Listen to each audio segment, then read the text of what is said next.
Hello and welcome to the studies channel of Bright International Secondary School. My name is Govind Purohit. I'm working as a faculty of English, Grammar and Social Science in the school. If you want to read more introduction, so this is here. You can pause the video and watch it. This is course introduction. Basically, we are doing pronoun now. We have done noun, so this is done. We are doing pronoun. And further, this is the roadmap of our course. You can take a screenshot if you want. तो what is pronoun हम लोग यहाँ से start करते हैं. Pronoun is a word used at the place of noun. बहुत simple definition है. एक सिंपल डेफिनेशन है जो कि सभी ज़्यादातर बुक्स में मिल जाएंगे या फिर जैसे कि मैं खुद से भी बनाऊं तो यही एक डेफिनेशन बनती है. तो बेसिकली है क्या, प्रोनाउन एक ऐसा वर्ड है जो कि नाउन की जगह पे काम में आता है. मतलब नाउन को ये रिप्रेजेंट करता है, ये है प्रोनाउन. इसे नाउन को रिप्रेजेंट करता है प्रोनाउन. तो कैसे हो सकता है, इससे पहले एक और डेफिनेशन पढ़ लेते हैं. स्टैंडर्ड डेफिनेशन है, a pronoun is a word that is used instead of a noun or noun phrase. Pronoun refers to either a noun. तो बेसिकली बात जो है वो ये है, ये एक एक्चुअली वेल नोन जो डिक्शनरी है और वेबसाइट है या वहाँ से उठाया हुआ है ये. तो ये मैंने क्यों लिया, मैं उसका रीज़न बताता हूँ. यहाँ पे एक बहुत अच्छी चीज़ बोली है, नाउन और नाउन फ्रेज यहाँ पे बताया है. तो नाउन भी हो सकता है, नाउन फ्रेज भी हो सकता है, इसको रिप्रेजेंट कर सकता है वो. अब ये कैसे होगा, ये कुछ एग्जाम्पल से हम लोग समझते हैं. जैसे कि बेसिक, अब सबसे पहले देखें कि होता क्या है प्रोनाउन में. तो प्रोनाउन में जैसे इस तरह के वर्ड्स होते हैं, he, she, it, we, they, you. तो ये सारे से सारे वर्ड जो नाउन को रिप्लेस करते हैं. कैसे, अगर मैं बोलता हूँ रमेश, एक नाम बोलता हूँ मैं, तो उसे रिप्लेस करने के लिए ही आ जाता है. मैं बोलता हूँ विद्या, मैं दूसरा नाम बोलता हूँ तो ये उसे रिप्लेस करने के लिए शी आ जाता है. मैं अगर बोलता हूँ वाटर बॉटल, इसे रिप्लेस करने के लिए इट. मैं बोलता हूँ कि ब्राइट इंटरनेशनल स्कूल, तो उसे बोलने के लिए, उसे रिप्रेजेंट करने के लिए आ जाता है वी. मैं अगर बात करता हूँ कि अदर स्कूल्स, उसे रिप्लेस करने के लिए आ जाता है दे. अगर मैं बात करता हूँ किसी स्टूडेंट के को नाम लेके, मान लीजिए कि कोई स्टूडेंट है एक्स वाई जेड, तो मैं उसे अगर नाम लेके नहीं बुलाना चाहता तो मैं उसे उससे बात करते हुए उसी को यू से रिप्रेजेंट करता हूँ. तो समझ गए कि नाउन में और प्रोनाउन में क्या डिफरेंस है. नाउन ऐसे वर्ड हैं जो कि हमने पढ़े थे, नेम, प्लेस, थिंग, और उनको रिप्लेस करने के लिए छोटे वर्ड जो हम लोग यूज़ करते हैं, बहुत ही कम, एक कंसाइज ये वर्ड होते हैं. और मतलब इतने ज़्यादा बड़े नहीं होते. और इवन इनका पर्पस भी ये है कि ये थोड़ा सा बल्कि टेक्स्ट को थोड़ा छोटा कर देते हैं, और इसीलिए इनका यूज़ होता है. तो नीड ऑफ प्रोनाउन क्यों है नीड. अभी जो हम लोग बात कर रहे थे कि क्या करते हैं प्रोनाउन, क्या काम है, वो हम लोग इस पे समझते हैं. अब कोई एक हम लोग केस लेते हैं. जैसे मान लीजिए एक पर्सन है जॉन, वो अपना इंट्रोडक्शन देता है कि my name is John, John is honest, John has done graduation, John's hobbies are. तो आपको थोड़ा अजीब नहीं लग रहा कि बार बार अगर मैं नाम लेता हूँ, मान लीजिए मेरा नाम गोविंद, मतलब मान लीजिए क्या, मेरा नाम गोविंद है. अगर मैं अपना इंट्रोडक्शन देता हूँ कि my name is Govind, Govind is a good person, Govind is a teacher of social science and English in school. इस तरह से मैं अगर कुछ बात बोलता हूँ तो बार बार मेरा नाम आएगा और ये इरिटेट करता है. मतलब मेरा नाम नहीं, किसी का भी नाम आएगा वो इरिटेट करता है. तो ये बार बार यहाँ पे जॉन जॉन जॉन 3 बार 4 बार आ चुका है. तो ये इसे एलिमिनेट करना ज़रूरी है, क्योंकि ये स्टेटमेंट बहुत ऑकवर्ड लगता है.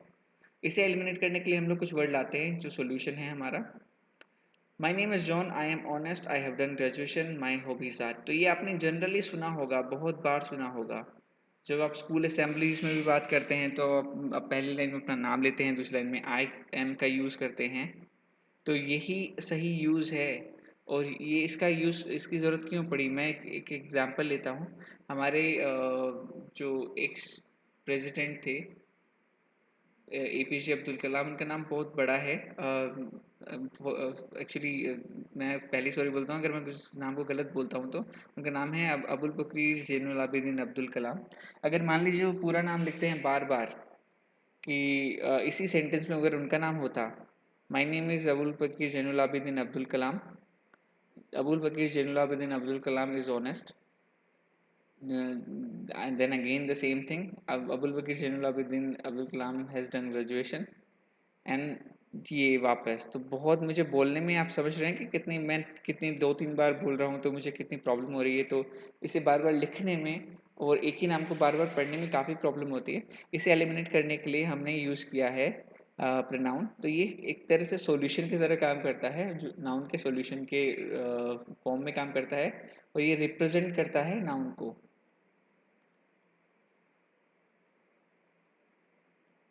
समझ गए? आई होप आपकी क्या यूज़ है, क्या डिफरेंस है और क्या इम्पोर्टेंस है इसकी। अब प्रोनाउन के बारे में हम लोग थोड़ा सा देखते हैं कि इसके कई कई टाइप होते हैं, जैसे personal pronoun, impersonal pronoun, reflexive pronoun, emphatic pronoun, demonstrative pronoun, indefinite pronoun, distributive pronoun, relative pronoun. तो ये सारे के सारे पार्ट हमने यहाँ देखे। तो हम लोग एक एक करके बात करते हैं। थोड़ा छोटा सा एक चीज़ ले लेते हैं, जैसे कि ये सारे के सारे जो प्रोनाउन हैं हम लोग किस तरह से पढ़ने वाले हैं अपनी क्लासेस में। इस क्लास में हम लोग ज़्यादा नहीं पढ़ेंगे, खाली ये 2 नाउन पर्सनल पढ़ेंगे। नेक्स्ट लेक्चर में हम लोग इन कोशिश करेंगे सभी कवर हो जाते हैं, नहीं तो हम लोग इंडेफिनाइट तक कवर करेंगे। और लास्ट एक और प्रोनाउन के लेक्चर में हम लोग ये और कुछ एक एडवांस रूल है वो कवर करेंगे। तो इस तरह से हमारा ये बाइफिकेशन रहेगा इतने पढ़ने का। तो ये सारे के सारे हो गए personal, impersonal, reflexive, emphatic, demonstrative, indefinite, distributive, relative. ये सारे के सारे किसके पार्ट हैं? प्रोनाउन के। सबसे पहले पर्सनल प्रोनाउन देखते हैं हम लोग क्या होता है। Personal pronoun which stands for persons, जैसे कि first person, second person, third person. तो जैसे कि 3 पर्सन होते हैं, आप जानते हैं। अगर कोई नहीं जानता तो मैं अभी थोड़ा सा समझा भी दूंगा कि we deal actually in 3 persons when we are talking. पहला जो जो मैं खुद हूँ, दूसरा the one I am talking to, जिससे मैं बात कर रहा हूँ, तीसरा the one we are talking about, जिसके बारे में बात हो रही है। तो जैसे मान लीजिए बात या कॉन्वर्सेशन क्या होता है, एक ये है, एक एक पहला आदमी है, दूसरा आदमी है, ये बात कर रहा है तो ये हो गया हमारा फर्स्ट पर्सन, ये बात कर रहा है ये हमारा हो गया सेकंड पर्सन। ठीक है, मतलब ये दोनों आपस में बात कर रहे हैं। अब ये जो बात कर रहे हैं वो किसकी बात कर रहे हैं? ये बात कर रहे हैं किसी तीसरे आदमी की। जैसे मान लीजिए कि आप 2 दोस्त हैं, वो तीसरे दोस्त की बात कर रहे होते हैं या फिर किसी आदमी की बात कर रहे होते हैं। जैसे अब हम लोग डिस्कशन कर रहे होते हैं तो किसी हम लोग कई बार डिस्कशन करते हैं, जैसे कि एक सिंपल स्टेटमेंट, जैसे कि मान लीजिए मैंने अपने दोस्त से कहा that mister Modi also increase the lockdown and this is now 4.0। तो मैं इस सेंटेंस में क्या बोल रहा हूँ? मैं किसकी बात कर रहा हूँ? मैं हमारे honourable prime minister mister Modi की बात कर रहा हूँ। तो इस तरह से मैं तो हो गया फर्स्ट पर्सन, मेरा दोस्त हो गया सेकंड पर्सन और मिस्टर मोदी हो गए थर्ड पर्सन। तो इस तरह से किसी की भी बात करेंगे थर्ड पर्सन हो जाएगा। थोड़ा सा अब इसे डिटेल में देखते हैं हम लोग। तो फर्स्ट पर्सन के साथ ना प्रोनाउन कैसे यूज़ होता है या प्रोनाउन का क्या फ़र्क पड़ता है वो हम लोग देखते हैं। तो 3 केसेस होते हैं, नॉमिनेटिव, एक्यूजेटिव। इसे ऑब्जेक्टिव केस भी आप बोल सकते हैं, जैसे कि हम लोग पढ़ चुके नाउन में ऑलरेडी। और इसे आप सब्जेक्टिव केस भी बोल सकते हैं।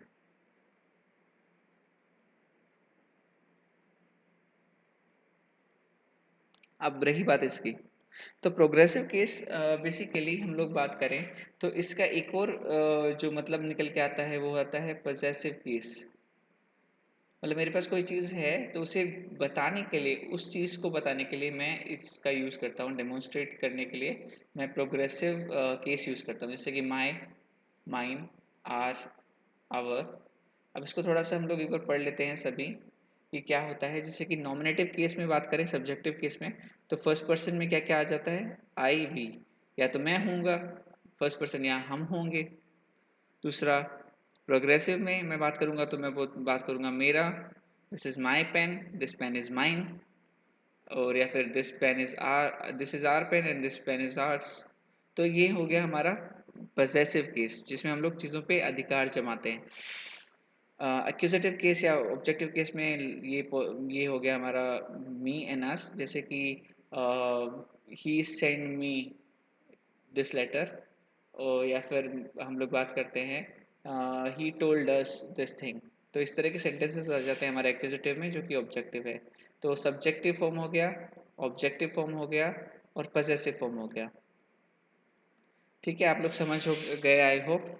तो फर्स्ट पर्सन में आता है क्योंकि आई इंपॉर्टेंट है, आई या वी आता है, इन्हीं के फॉर्म यहाँ पे हम लोग यूज़ करेंगे तीनों केसेस के अंदर। सेकंड पर्सन की बात करते हैं, तो सेकंड पर्सन में आता है हमारा यू। यू इंपॉर्टेंट होता है, ये वाला यू नहीं, जो आप बाकी जगह लिखते होंगे आई गेस, कोई शॉर्ट मैसेज सर्विसेज में या फिर किसी चीज़ में, वो हम लोग यूज़ नहीं करेंगे।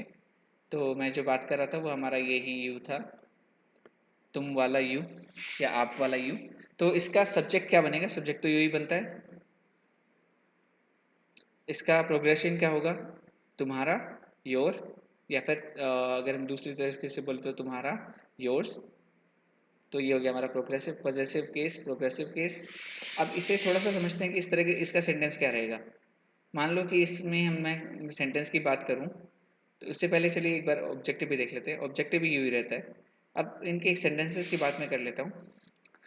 तो सब्जेक्ट में क्या रहेगा, you are a good player, तो यू सब्जेक्ट में यूज हुआ, तो ये हमारा बन गया nominative. Ram Ram chose you as the captain, या फिर Ram has chosen you as the captain of the team. तो हम लोग बात करें इस सेंटेंस में, तो मान लीजिए कोई चीज़ में ऑब्जेक्ट में भी हम लोग बात करते हैं तो तुम ही यूज़ करते हैं या यू ही यूज़ करते हैं। एक और एग्जांपल बता देता हूँ मैं, I will talk to you. इस सेंटेंस में हम लोग, ये बहुत कॉमन सेंटेंस है, हम लोग यू को ऑब्जेक्ट की तरह यूज़ कर रहे हैं, ऑब्जेक्ट में भी हमने सेम यू ही रखा है। अब मैं बात करता हूँ तुम्हारी कोई चीज़ की बात करता हूँ, यू के पास कुछ है, उस चीज़ की बात करता हूँ। यू कोई चीज़ पजेस करता है, उसकी बात करता हूँ। तो यू क्या पजेस कर सकता है, मान लीजिए यू का कोई भाई है,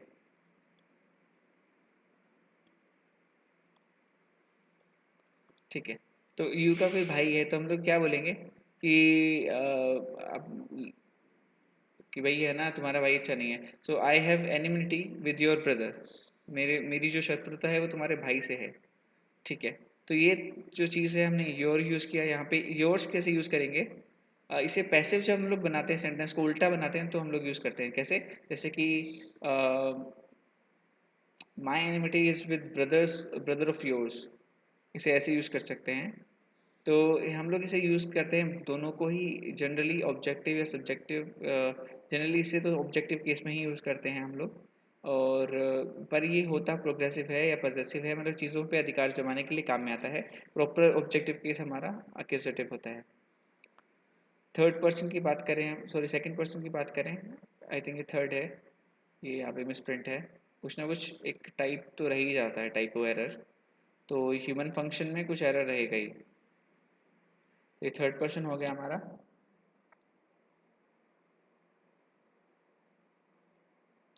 वापस बना देता हूँ मैं, थोड़ा सही से नहीं बना था वो। ठीक है, अब सही लग रहा है।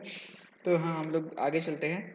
अब थर्ड पर्सन में क्या होगा, थर्ड पर्सन में हम लोग बात करते हैं, कोई नाम था मान लो, नेम।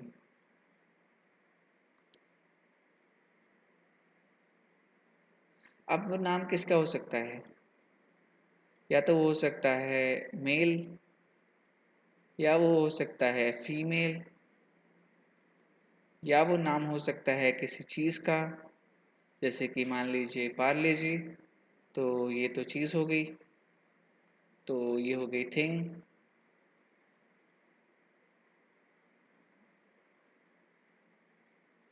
या फिर नाम होगा ग्रुप का, जैसे कि हम, तुम या फिर वे। सॉरी, इसमें स्पेलिंग का प्रॉब्लम है, मैं इसको ऊपर ठीक करता हूँ।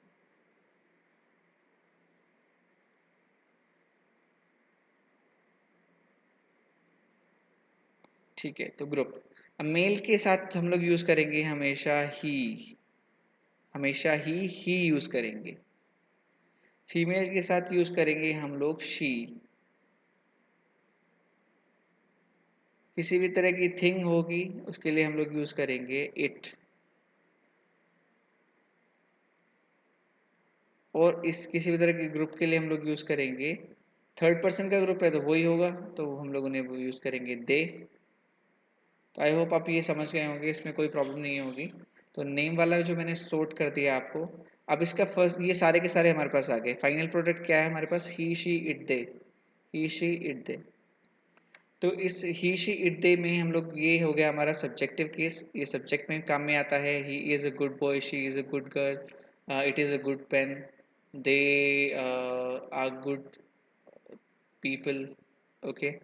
तो प्रोग्रेसिव केस में क्या होगा? अब ही के साथ जब प्रोग्रेसिव केस आता है, तो अगर ही की कोई चीज़ है तो उसे हिज बोलते हैं, शी की कोई चीज़ है उसे हर बोलते हैं, इट की कोई चीज़ है उसे इट्स बोलते हैं। यहाँ पे आई थिंक, एक मिनट रुकिए, ये गलत है और यहाँ पे ऐसा आएगा, कोई टाइपो एरर है कोई थोड़ी सी। तो ये इट के साथ जो है इट बोलते हैं, इट्स बोलते हैं, और देयर के साथ देयर्स बोलते हैं, और देयर बोलते हैं। एक्चुअली दोनों ही आएंगे। एक मिनट रुकिए, मैं इसको वापस से रेज करके के आपको बताता हूँ एग्जैक्टली क्या है, थोड़ा सा मैसी हो गया है ये। ठीक है, तो ही शी का हो गया था, बाकी बताता हूँ। अब ही के साथ ही शी के साथ एक चीज़ और आती है, हर्स। क्योंकि प्रोग्रेसिव केस में हम लोग हर भी यूज़ कर सकते हैं, हर्स भी यूज़ कर सकते हैं। इट के साथ आती है इट्स, इसमें एस ज़रूर आएगा लेकिन। और दे के साथ आता है या तो देयर या फिर देयर्स। तो आप लोग समझ गए होंगे ये चीज़। ही का जब पॉजेसिव बनता है, ही की कोई चीज़ की बात कर रहे होते हैं तो बोलते हैं his brother, his pen, his shirt, his shoes, his bag. हम लोग फीमेल के लिए बात करते होते हैं तो हर बैग, हर फ़ोन। हम लोग इट के लिए बात करते हैं तो इट्स चॉइस, इट्स टेस्ट। उसके बाद हम लोग बात कर रहे होते हैं शी के लिए, तो शी के साथ में, अच्छा शी के साथ में हर और हर्ष बता दिया।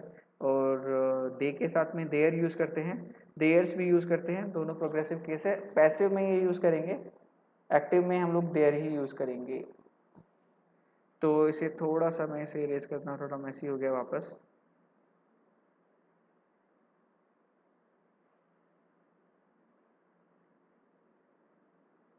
ठीक है, तो आप लोग देखिए, अब इसके बाद मैं बात करता हूँ एक्यूजेटिव केस की। तो इसमें हिम, हर, इट, देम। तो ही का बन जाता है हिम, ऑब्जेक्टिव केस। शी का बन जाता है हर, ई का इट रहता है, और दे का बन जाता है देम। वापस बता देता हूँ, ही का हिम, शी का हर, इट का इट, दे का देम।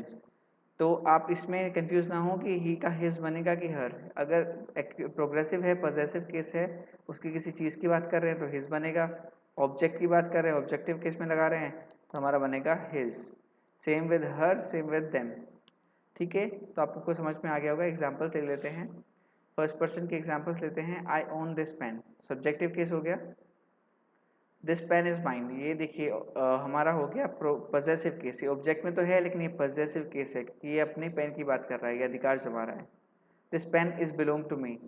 अब यहाँ पे अधिकार तो जमा रहा है पर स्टेटमेंट थोड़ा सा अलग हो गया, यहाँ पे खाली ऑब्जेक्टिव केस में से यूज किया है।